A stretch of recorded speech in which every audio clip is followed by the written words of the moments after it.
Hi friends, I am Alia Francis, Mathematics faculty ആണ്.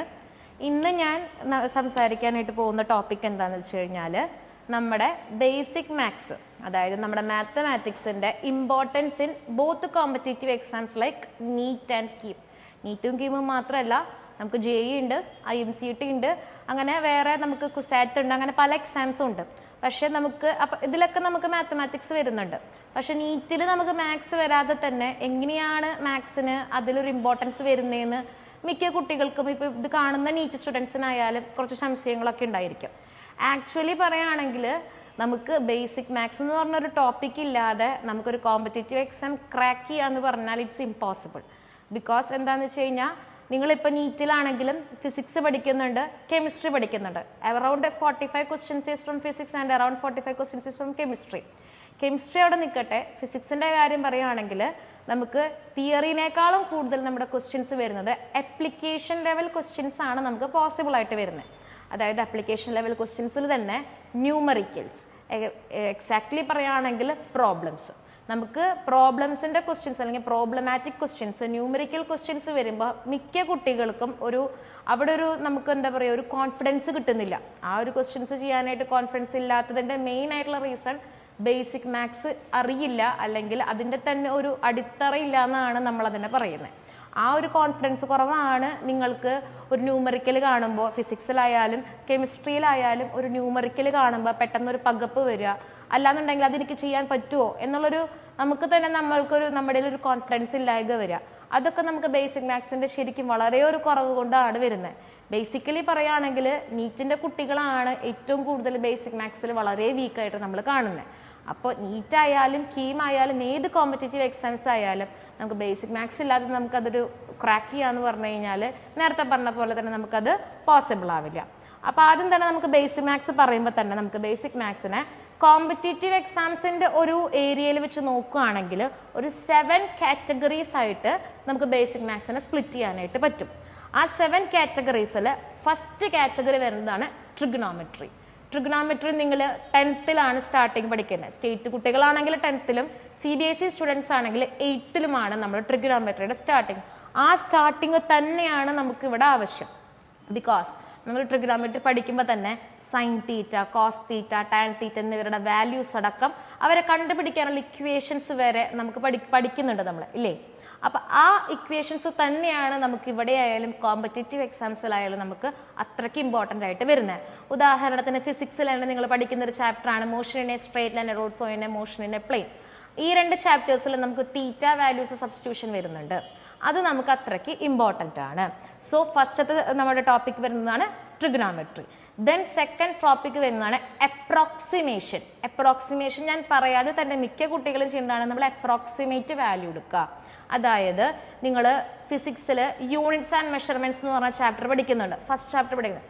ആ chapter ശരിക്കും പറഞ്ഞാൽ പ്യുവർലി മാത്തമാറ്റിക്സ് ആണ്. കാരണം എന്ന് വെച്ച് കഴിഞ്ഞാൽ നിങ്ങൾ റൗണ്ടിങ് ഓഫ് പഠിക്കുന്നുണ്ട്, അതുപോലെ തന്നെ ഡ്രോപ്പിംഗ് ഓഫ് പഠിക്കുന്നുണ്ട്, എക്സാക്ട്ലി അപ്രോക്സിമേഷൻ പഠിക്കുന്നുണ്ട്. ഇതൊക്കെ എക്സാക്ട്ലി പറയുവാണെങ്കിൽ മാത്സ് തന്നെയാണ്. അപ്പോൾ നമ്മുടെ രണ്ടാമത്തെ ടോപ്പിക്ക് വരുന്നതാണ് അപ്രോക്സിമേഷൻ. അതായത് നമുക്ക് ചിലപ്പോൾ കാൽക്കുലേഷൻ ചെയ്ത് വരുമ്പോൾ നമ്മൾ തന്നെ ഏകദേശം ഒരു റൗണ്ട് ഫിഗർ വാല്യൂസ് കണ്ടുപിടിക്കും. അപ്പോൾ റൗണ്ട് ഫിഗർ വാല്യൂസിന് ചിലപ്പോൾ ഇപ്പോൾ ഉദാഹരണത്തിന് നീറ്റൊക്കെ ആണെങ്കിൽ അടുത്തടുത്തായിരിക്കും 4 ഓപ്ഷൻസ്. അപ്പം നമുക്ക് 4 ഓപ്ഷൻസ് ഉണ്ടെങ്കിൽ ആ 4 ഓപ്ഷൻസും അടുത്തടുത്തുള്ള വാല്യൂസ് ആയിരിക്കും നമുക്ക് ഉണ്ടാവുക. അപ്പം നമുക്ക് കിട്ടുന്ന ഓപ്ഷനെ അപ്രോക്സിമേറ്റ് ചെയ്യാനായിട്ട് നമ്മൾ പഠിക്കണം. ഇനി മൂന്നാമത്തെ ടോപ്പിക്കാണ് ഗ്രാഫ്സ്.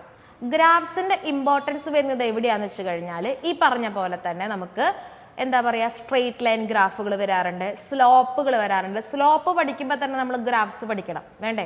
അതായത് നമുക്ക് സ്ലോപ്പുകൾ ഇത്ര ആംഗിൾ വരുമ്പോൾ, അല്ലെങ്കിൽ ഇത് ഇത്ര റേറ്റിൽ ഇൻക്രീസ് ചെയ്യുമ്പോൾ, ഇത്ര റേറ്റിൽ ഡിക്രീസ് ചെയ്യുമ്പോൾ, അപ്പോഴൊക്കെ നമുക്ക് ആവശ്യമായിട്ട് വരുന്നുണ്ട്, സ്ലോപ്പുകൾ ആവശ്യമായിട്ട് വരുന്നുണ്ട്. ഇനി അതുപോലെ നമുക്ക് ഗ്രാഫ്സ് ആവശ്യം വരുന്നൊരു ഭാഗമാണ് മോഡുലസ് ഫങ്ഷൻസ്.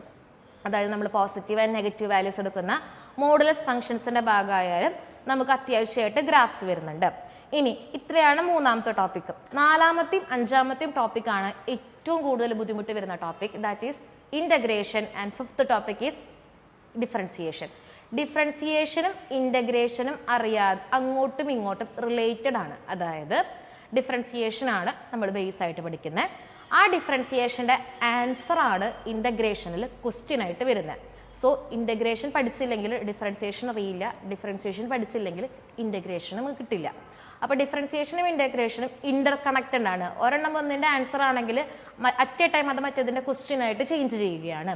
ഡിഫറൻസിയേഷൻ നമുക്ക് വളരെ സിമ്പിളാണ്. വളരെ സിമ്പിൾ എന്ന് പറഞ്ഞു കഴിഞ്ഞാൽ ജസ്റ്റ് അതിൻ്റെ കൺസെപ്റ്റ് മനസ്സിലാക്കുക.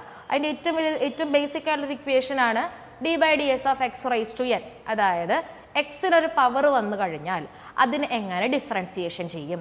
ഡിഫറൻസിയേഷൻ ചെയ്യുന്നതിൻ്റെ പ്രത്യേകത differentiation is A reduction. Differentiation എന്താണ്? റിഡക്ഷൻ ആണ്. അതായത് ഇപ്പം നമുക്ക് എക്സ് സ്ക്വയർ ആണെങ്കിൽ നമുക്ക് ആൻസർ കിട്ടുമ്പോൾ എക്സേ ഉണ്ടാവുള്ളൂ, സ്ക്വയർ ഉണ്ടാവില്ല. എക്സ് ക്യൂബ് ആണെങ്കിലോ ആൻസർ ഉണ്ടാവുമ്പോൾ എക്സ് സ്ക്വയർ ആയിരിക്കും. അതിനു വേണ്ടി ഇൻ്റഗ്രേഷൻ എന്ന് പറയുന്നത് റിഡക്ഷൻ അല്ല, it is an increasing method. Integration increasing, രണ്ടും ഇന്റർ കണക്റ്റഡ് അല്ലേ. അപ്പം ഇൻക്രീസിങ് എന്ന് പറഞ്ഞു കഴിഞ്ഞാൽ ഇപ്പം എക്സ് സ്ക്വയർ ആണെങ്കിൽ നമ്മളത് ഇൻ്റഗ്രേറ്റ് ചെയ്യുമ്പോൾ നമുക്കത് എക്സ് ക്യൂബ് ആയിട്ടായിരിക്കും കൺവേർട്ട് ചെയ്യുക. ഇതൊക്കെ ജസ്റ്റ് നമ്മുടെ ഒരു സിമ്പിൾ മാത്തമാറ്റിക് ട്രിക്സ് എന്നാണ് നമ്മൾ പറയുക. നമ്മൾ ഇനി അധികം ഓരോ ടോപ്പിക്സ് വെച്ചിട്ട് നമ്മളത് ഡിഫൈൻ ചെയ്യും ഓരോ ക്ലാസ് ആയിട്ട്. നെക്സ്റ്റ് ടോപ്പിക് വന്നാൽ ലോഗ്സ്, അതായത് ലോഗരിതംസ്. ലോഗരിതംസ് മിക്ക കുട്ടികളും പേടിപ്പിക്കുന്നൊരു കാര്യമാണ്, എന്താണ് ലോഗരിതം എന്നറിയില്ല. അപ്പോൾ ലോഗരിതം എന്താണെന്ന് വെച്ച് കഴിഞ്ഞാൽ ബേസിക്കലി നമ്മൾ പറയുകയാണെങ്കിൽ നമ്മൾ ചില സമയത്ത് പറയും log to the base 10 അല്ലെങ്കിൽ log to the base e. log to the base 10 എന്ന് പറഞ്ഞാൽ ഒന്നുമില്ല, നമ്മുടെ 10ന്റെ പവർ എത്ര, അതായത് ഇപ്പം എനിക്ക് 10 ക്യൂബ് ആണെന്ന് വിചാരിക്കാം. അപ്പോൾ log to the base 10 of 10 cube, അവിടെ 10ന്റെ പവർ എത്രയാണ് വരുന്നത്? ക്യൂബ് അല്ലേ, അപ്പോൾ 3. അപ്പോൾ അതിൻ്റെ ആൻസർ എന്ത് വരുന്നു? 3 വരുന്നു.